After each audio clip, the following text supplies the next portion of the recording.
Bonjour, alors je suis Loris de Mussy et je vais vous présenter les différents éléments qui constituent le prix de vente. Alors on commence tout de suite. Alors tout d'abord, on fait prix d'achat plus frais d'achat égale coût d'achat. Et le prix d'achat, c'est le prix initial. Les frais d'achat correspondent à tous les frais qu'il faut pour acheter le produit. Les coûts d'achat, c'est le coût des produits en tenant compte des frais d'achat. Ensuite, on fait coût d'achat plus frais de distribution et ça nous donne les coûts de revient. Alors, frais de distribution, c'est tous les frais pour vendre le produit.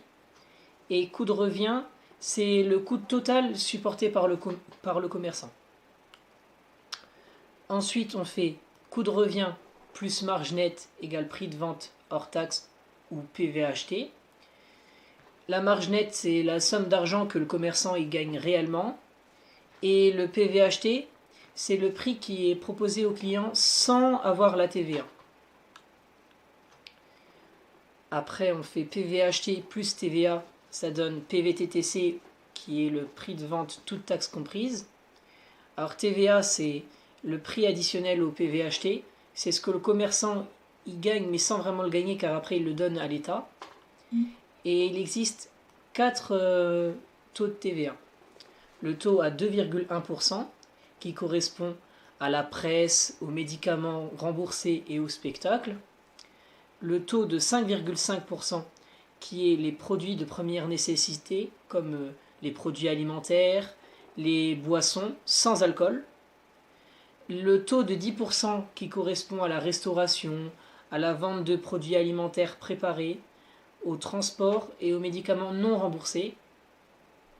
Et le taux à 20%, qui correspond à la majorité des produits et services, et aux boissons alcoolisées. Ensuite, le PVTTC, c'est le prix final qui est payé par le client, celui qu'on voit en magasin. Après, on peut voir le taux de marge et le taux de marque. Alors le taux de marge, il faut faire marge divisé par PA acheté fois 100 pour le trouver. Et le taux de marque, il faut faire marge divisé par PV acheté fois 100.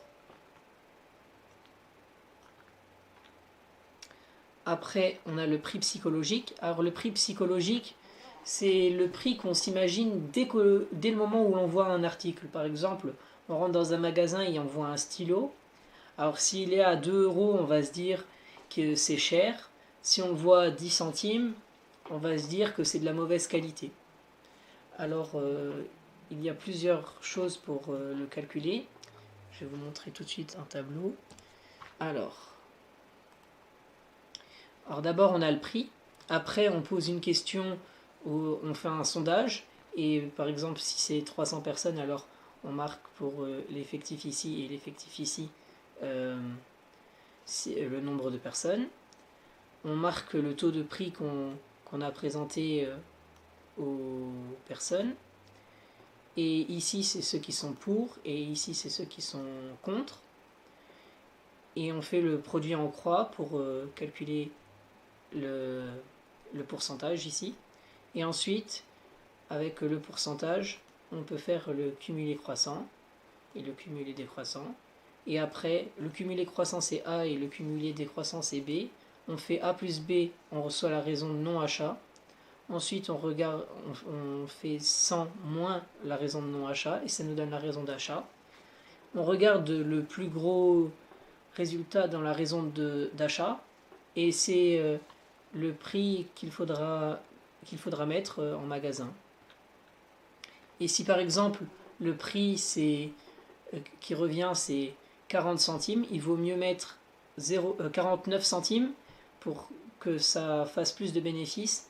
Si on met 39 centimes, ça en fera moins, ça plaira plus au client, mais vaut mieux mettre 49 centimes, comme ça correspond pour le client, ça fait comme s'il payait 40 centimes, sauf que nous, ça nous fait un meilleur bénéfice.